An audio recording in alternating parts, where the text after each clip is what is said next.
One of the most amazing things you can experience here in the Yucatan Peninsula is the Mayan culture. And here at Xcaret, they allow you to do just that. My name's Lynn Sutherland. I'm an adventurer and environmentalist. I partnered with EarthCheck in my quest to uncover the world's best practice in sustainable tourism. My journey took me to exotic locations where people are coming together in a bid to preserve the planet. We need to know the impact tourism has on these incredible destinations and the role each of us must play as responsible travellers.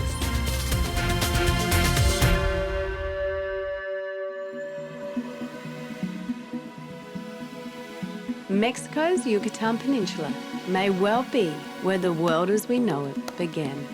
It's here that a meteor 10 kilometres across impacted with the Earth 65 million years ago.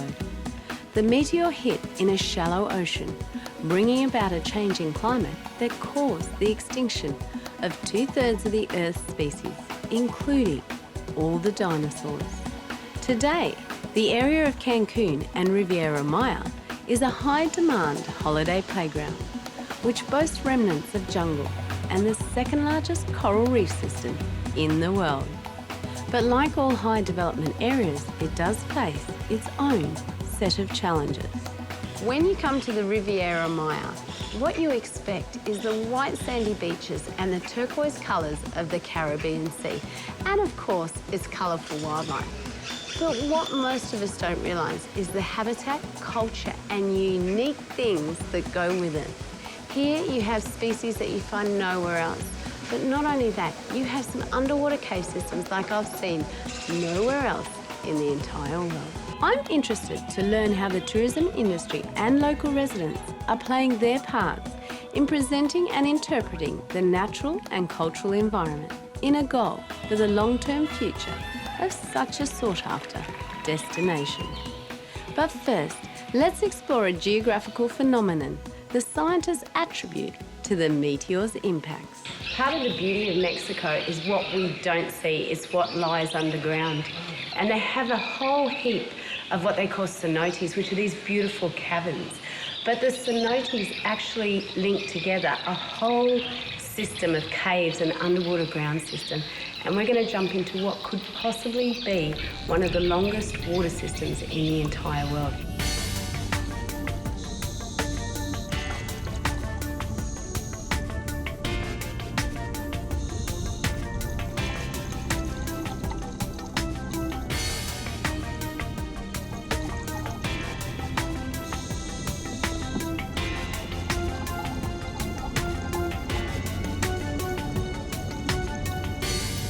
Pablo, tell me about these cenote systems that we've got here.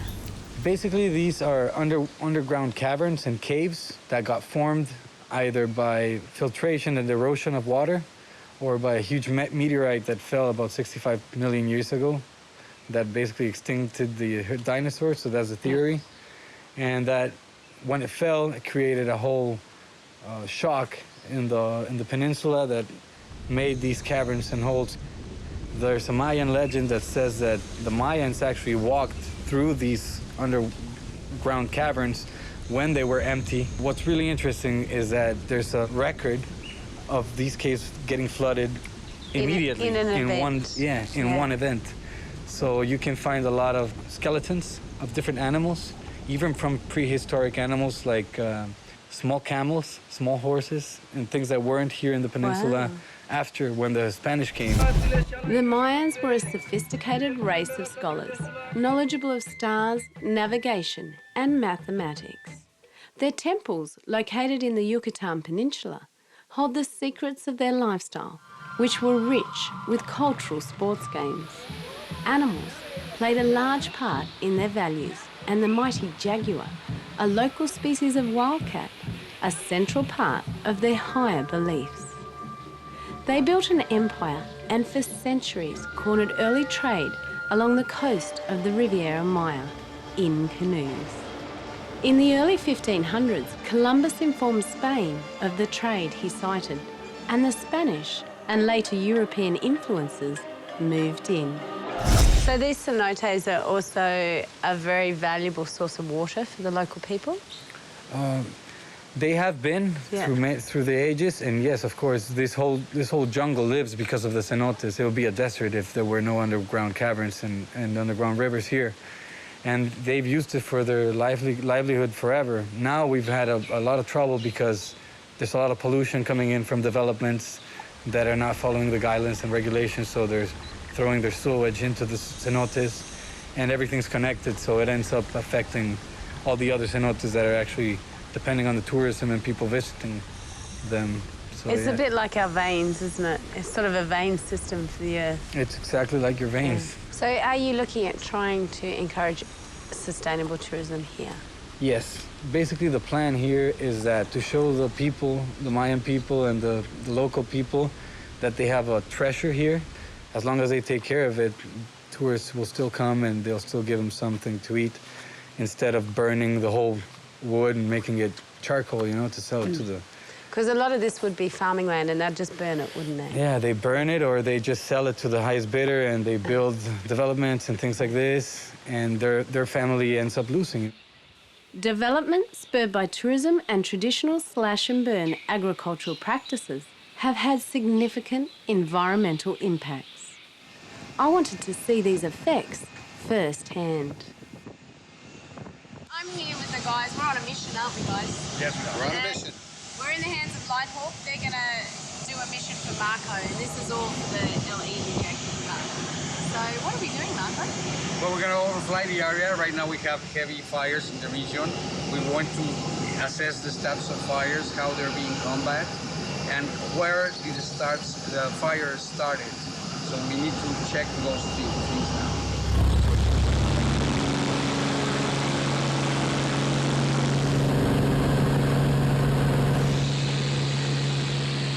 Lighthawk is an organization in the United States of about 70 volunteer pilots. Most of us own our own airplanes. In this particular case, Lighthawk has this donated aircraft, which many of us, I think there's about 12 of us, come down and take shifts in flying it all around Central America.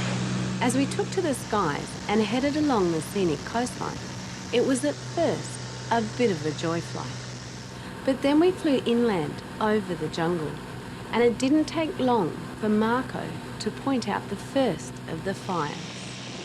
The initial fire was relatively small, but in the background wrought a much larger problem. The smoke soon got so thick and the devastation on the landscape far more apparent.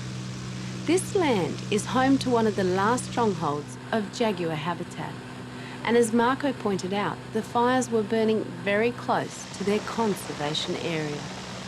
How does the endangered jaguar and other crucial wildlife species stand a chance when their habitat is not only shrinking, but also going up in smoke? This destination is facing a number of substantial development challenges from competing land uses such as agriculture and urbanisation. After seeing the fires burning, it was time to see how tourism is helping support conservation outcomes while offering this area an alternative employment opportunity, leading to a stronger local economy. One of the best examples was surprisingly at one of the very large resorts that is also 5-star. Once you arrive at the Grand Palladium, one of the first things you notice is the natural settings. Over 90% of this 200-hectare property has been set aside for conservation. So despite the size of the resort, a sense of calm prevails.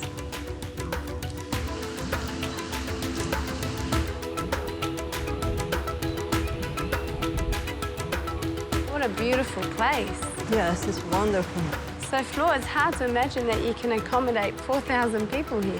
Yes, that's because we have 5 hotels in the resort. And in the conservation area, we have so many animals as raccoons, monkeys, iguanas, and also the jaguar. A jaguar? Yeah. In the resort? Well, in the land where the people don't go. But Oh, cool. Yeah. So when you built the resort, how did you go about making sure that you didn't damage the environment? We take out all the plants and put in a greenhouse, and at the end of the works, we replant in the resort. So you use the original plants that you took out? Yeah, yeah. So why is it so important to keep the natural habitat here? Well, we have so many ecosystems here. We are in the mangroves ecosystem. Yeah. So it's very important because it has so many functions. There are the habitats of so many species, aquatic and land species. They provide some organic matter. And the function with during the hurricanes is like a barrier. And also all this sort of, the area helps to fix the carbon. So we are helping to the climate change. So really, conservation's a big thing here for you guys. Yeah, it's very important, it's very important. Animal welfare and conservation even extends to the busy beach, which is a turtle nesting area. With all turtle species now endangered, every little turtle counts. The resort monitors the turtle's nest to ensure the visitors do not interfere with the marine life that is so special in these waters. Part of the operational principles of the resort is to have a commitment to habitat conservation and guest education, so we all leave a little richer for the experience. It was time to experience the Mayan Palace, another grand, luxurious Riviera resort. Love the step. Not bad, hey?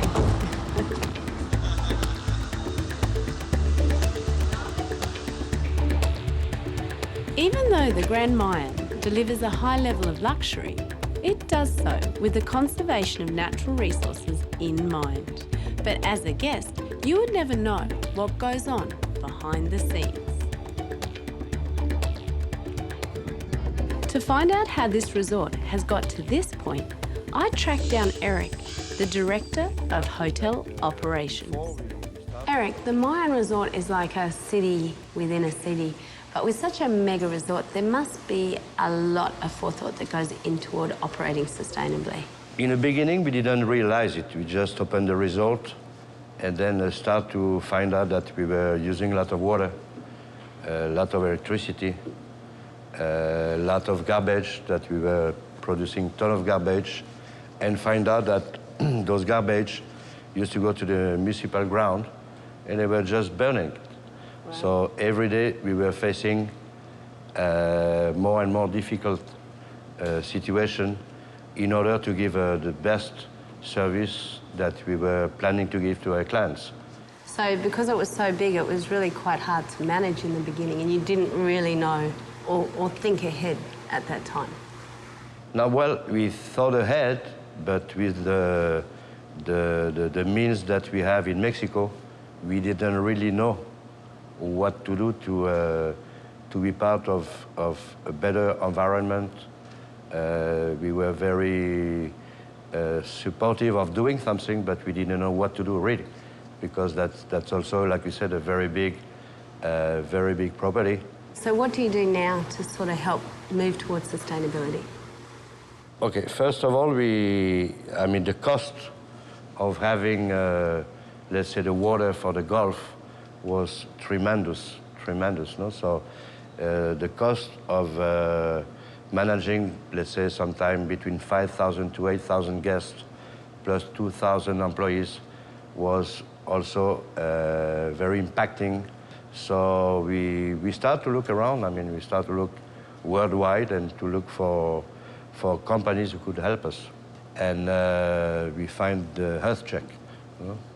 We were looking on recollection, garbage recollection, water. We were looking on electricity consumption.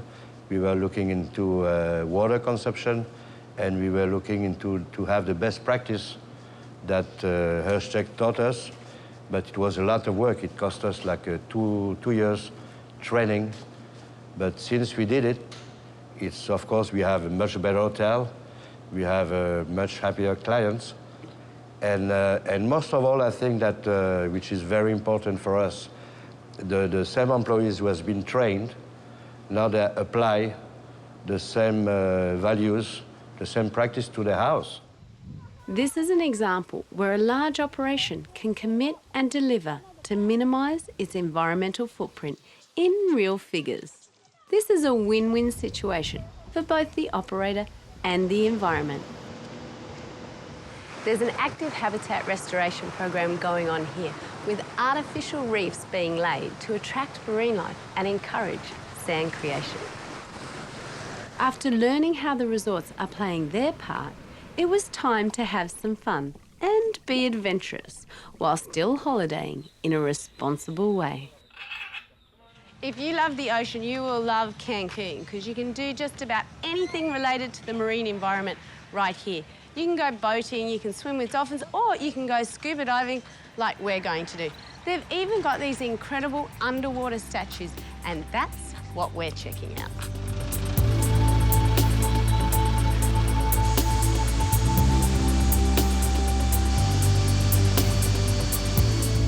Look at the colour of the water. This is classic Caribbean diving. But we've come to the side of the statues, and there they are, those black shadows. That's where we're going to dive.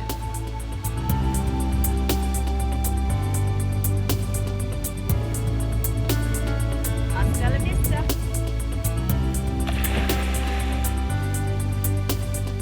Jumping into the warm waters of the Caribbean is rewarding enough, but snorkeling down through the crystal clear waters and seeing hundreds of life-size statues is one thing I have never experienced.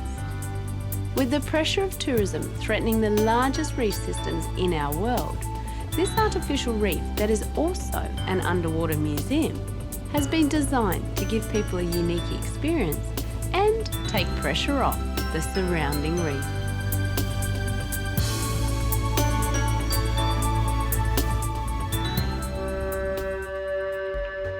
Cancun and the Riviera Maya have theme parks like I've seen nowhere else. They are in fact ecological parks for the region's visitors. These parks are nestled amongst jungle and lagoon environments, providing an opportunity to have fun while experiencing the area's surroundings. They not only provide great entertainment, but an education. And with a full list of activities, where does one start? Andres is about to throw me off a perfectly good platform, aren't you? You gonna throw me off? Yes.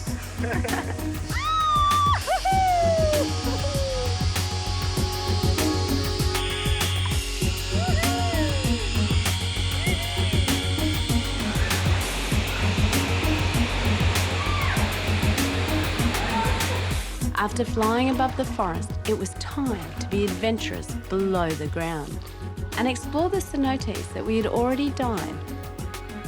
The caves are incredible, and you float your way down this natural environment, soaking up the beautiful surroundings. All the activities take you through the ecosystems that exist here naturally. The same company that owns Explore also have two other theme parks that really help to educate people. Xcaret shows people the fascinating history of the progression of man in this area. It also passed away to assist in conservation. Since the park Xcaret opened in 1990, it has introduced a wide variety of reproduction programs and conservation programs for species like the macaw, the flamingo, the manatee and the sea turtle. And these are some of the guys that are thriving thanks to those programs. Xcaret has achieved many success stories of breeding species in captivity. This park holds a Guinness Book of Records for their endangered species program, successfully breeding 105 scarlet and green macaw chicks in 2009. It's the most important reproduction centre within Mexico and now has around 800 beautiful, bright birds. These programs also extend to their other park, Xel-Há. In our modern society, all too many times we enjoy ourselves indoors in concrete jungles. But nature gives you something you just can't replace. And here at Shell Heart, they've managed to harness the beauty of the natural surroundings and build a theme park that allows people to have fun in the sun.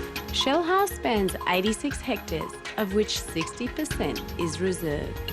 This natural park is a group of inlets, lagoons, cenotes and caves, located where salty waters from the Caribbean Sea are mixed with fresh waters from the spring waters and underground rivers of the Yucatan Peninsula.